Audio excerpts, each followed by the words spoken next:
Maka ke minggu lepas kita dah sebut lah, bagi kubur-kubur orang, mungkin kita ada mak ayah kita, tok nek kita yang dia dah tinggi, kemudian dengan batu marmar, ukiran dan sebagainya. Ya, kalau sekiranya kita bertegas dan kita mampu, tanpa menghiraukan perkataan orang-orang yang berada di sekitar kita, saya rasakan orang sekitar kita hirau apa. Yang masalahnya adik-beradik kita yang tak main mengaji. Adik-beradik kita yang tak belajar, jadi yang tu yang satu problem yang akan kita hadapan. Saat dia kata hang pi hancur kubur, kita bukan pi hancur kubur, kita membuang binaan-binaan di atas tanah perkuburan. Itu saja. Membuang binaan-binaan di atas tanah perkuburan. Letak apa pun yang berbentuk binaan, elakkanlah. Sekadar kalau kita katakan nak bagi tanah tu bagi tinggi, tak mau jatuh, sebab tanah kita tak nafikan berbeza dengan tanah Arab. Tanah Arab ni tanah mereka keras, berbatu di bawah. Mereka nak buat lahat pun senang. Liang lahat tu dia buat macam dia korek ke bawah, kemudian dia shape L shape. Okey, dia masukkan sebelah yang L tu kosong tu, dia masukkan ke situ, kemudian dia jatuhkan tanah. Adapun kita ni tanah lembut, korek jatuh lain kali kita buat syak lah. Syak ini parit, buat parit tengah, kemudian kita tanam ataupun masukkan tanah. Jadi itu adalah syak. Jadi bila tanah kita lembek, kita tak nafikan bahawasanya lama kelamaan dia akan turun ke bawah. Jadi ada orang kata boleh tak kita letak penghadang tepi kayu ke, bagi dia taklah ni, sebab hujan, bila hujan tanah dia akan turun macam tu. Jadi sekadar kita nak letak kayu untuk nak kekang kubur tu, tanah tu tak bagi jatuh, maka itu tidak menjadi masalah. Akan tetapi sekiranya sampai diletakkan binaan-binaan, batu dan sebagainya, maka itu hendaklah dielakkan. Sama ada pokok ke, pokok apa pun tak boleh. Orang kita suka berpokok puding lah ni. Puding ataupun cempaka, kemboja.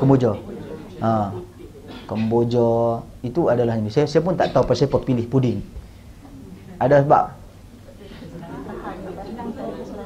serai lagi senang. Tak nak serai kau. Serabut dia banyak pandan ada. Keladi boleh belaka. Jadi apa dia, sebenarnya tak perlu apa-apa pokok, apa-apa tumbuh-tumbuhan di atas tanah perkuburan.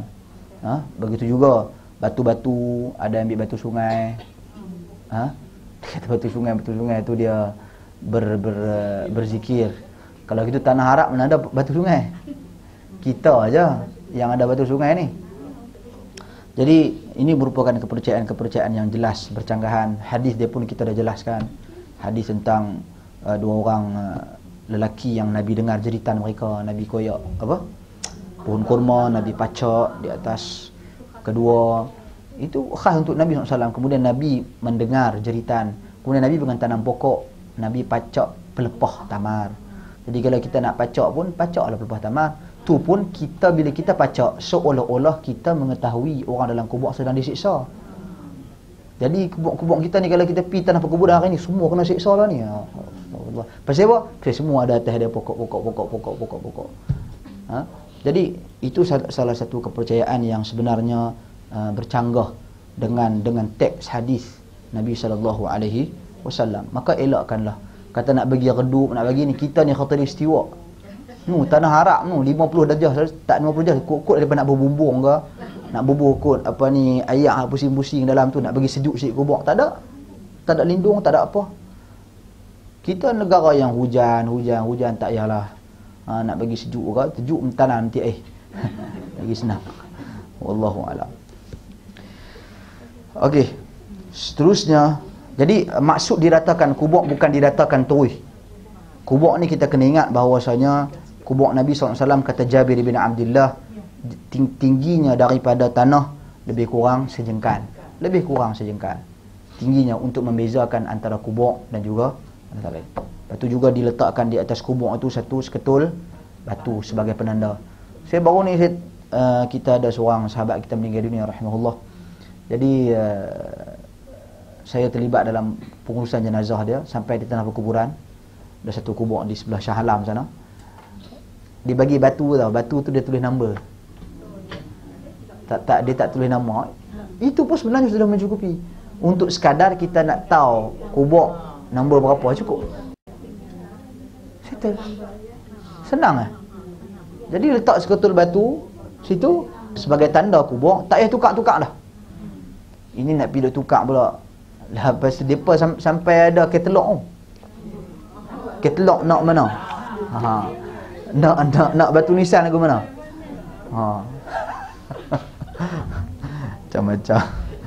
Wallahu a'lam.